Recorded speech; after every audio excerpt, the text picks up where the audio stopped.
Basudevpur block राजघर पोखरी पंचायत रे बाया बाबा आश्रम गोटे वर्ष में 2 थर लगे उत्सव। बाबा नाम कहीं मुहरे धरीदेले आसुवा विपद टली जाए। जदि गोटे अजणा लोक बाटर गला बेले बाबा स्मरण करे आपण छाए मनस्कामना पूर्ण हुए। बाबा आश्रम को केवल राजघर पोखरी नुहे पूरा भद्रक जिलार हजार हजार श्रद्धालु आसती।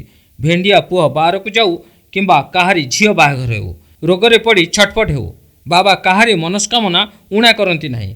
बाबा अखंड सहरांचल रे चलती ठाकुर जहाँकि लोकंकर रही विश्वास। बाबा नाम मुहरे धरिले चोर भी चोरी करने भूली जाए। मिछ कहूथुवा लोक भी सत कही पकाए। बाबा पाखरे क्यों कालरू जलुची अखंड दीप। दिवारात्र नामयज्ञ कंपु थाए बाबा खंडपीठ। झड़ हेउ किंबा वर्षा शीत हेउ किंबा बात्या बन्या कहीं देखी ना बाबा नामयज्ञ केबे बंद हेबार। 1999 महाप्रलय बात्यारे भी लिभि नाई बाबा दीप कि बंद होई नाई नामयज्ञ। ओडिशार कोण अनुकोण बाबा दर्शन लगी हजार हजार श्रद्धालु धाई आसती। बाबा मन भीतर स्मरण कले विपद पाख माड़े नहीं बोली साधारण विश्वास रही। प्रत्येक वर्ष महोत्सव पालन कर 9 दिन धरी नवरात्र अनुष्ठित हुए एवं शीत समय डिसेम्बर मासरे माया बाबा जन्मोत्सव पालन कर दुईट उत्सव दूर दूरांत अनेक भक्त एठाके बाबा लाभ करने कृपा लाभ करने दौड़ी आसती। आम अंचल बाबा अखंड होती डाकुआ ठाकुर विभिन्न भक्त मैंने अनेक समस्या समाधान एवं जो सब रखी था मानसिकता बड़ होता है गोटे विश्वास अच्छी। आज ये अखंड उत्सव पालन विभिन्न अंचल हजार हजार भक्त समागम होती।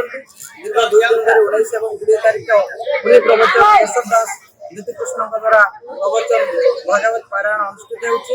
लोक मैंने हरिकथा शुणुंट एवं आसंता 21 तारीख तृतीय दिन में भजन समारोह आयोजित होती। 22 तारीख हरिहाट उत्सव। यही उत्सव पाखापाखि 10,000 अधिक भक्त समागम होता प्रभु कृपा लाभ करते। समस्त को आम आह्वान करूँ पंचायत तरफ समस्त भक्त मान अनुष्ठान तरफ भक्त मैंने आसतु प्रभु कृपा लाभ करूँ हरिनाम श्रवण करूँ एवं निजर मानसिक मनासी मानसिक पूरण करूँ।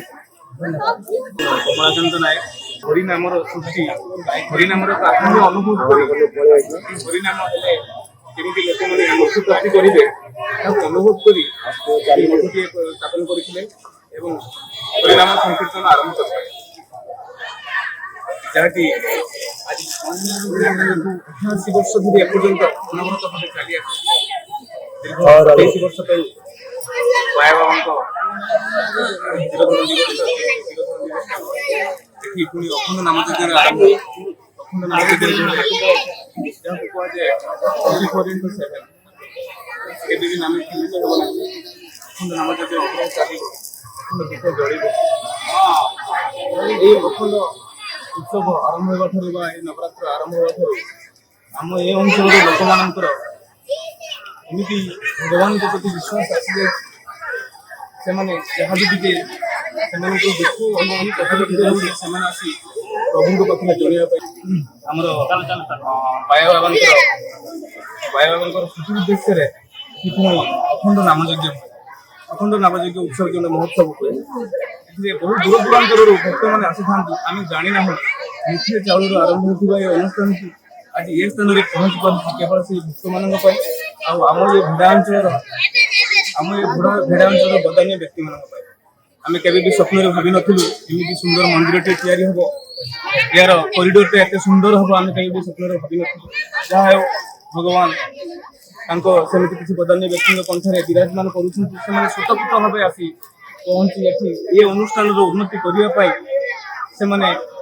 से निद हो कहले चलो निद हो कहले चलो तेणु सरकार तरफ बहुत खुशी ये अनुष्ठान पाई आगामी दिन में पाई भरोसा कर अनुष्ठान ये भेड़ा अंचल महात्म्य को सुदूर मानने सारा ओडिशा राज्य प्रसारित करुच्छी। तेणु आपण मान माध्यम आम अनुरोध करुच्छू ओडिशा सरकार एवं ସଂସ୍କୃତି ବିଭାଗ ଏହାର ଉତ୍ତରୋତ୍ତର ଉନ୍ନତିରେ ସେମାନେ ସହଯୋଗ କଲେ ନିଶ୍ଚିତ ଆମ ଅଞ୍ଚଳବାସୀ ସେମାନଙ୍କ ପାଖରେ ଚିର ଉପକୃତ ହୋଇ ଧନ୍ୟବାଦ। ଭଦ୍ରକରୁ ଆନନ୍ଦ ପ୍ରସାଦ ରାଉତଙ୍କ ରିପୋର୍ଟ, NTV।